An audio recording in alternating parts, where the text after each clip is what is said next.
আচ্ছা, একটা জিনিস আমি পরিষ্কার করতে চাই, যেটা জয় পরাজয় থাকবে। হ্যাঁ, ইলেকশন আসবে যাবে, আবার 5 বছর পরে একইভাবে ইলেকশন হবে, আসবে, জয় হবে কেউ না কেউ।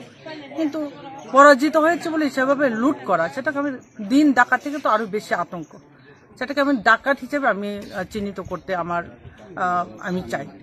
দিন ডাকাত ছাড়া তো এভাবে কেউ করতে পারে না। না, যদি একটা কিছু করতে চাও তুমি রান্নাঘর নাকি বারান্দা হয়তো বা পার্ট অফিস তুমি ভাঙতে পারো, সেটা অসুবিধা নাই, কিন্তু বাড়ি ঘরে যার সম্পদ, জমানোর সম্পদ, সেটা কেন লুট করবে?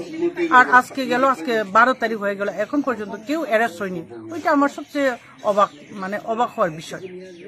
এখন দেখো, আজকে 12 তারিখ হয়ে গেল, সে 2 দিন আগে সেটা ঘটনা হয়েছিল, এখন পর্যন্ত এটা কারোর কোনো নজরে যায়নি, পুলিশও অ্যারেস্ট করেনি, একটা এফআইআরও হয়নি। সেটা অস্বাভাবিক ব্যাপার লাগবে সেটা। Thank you.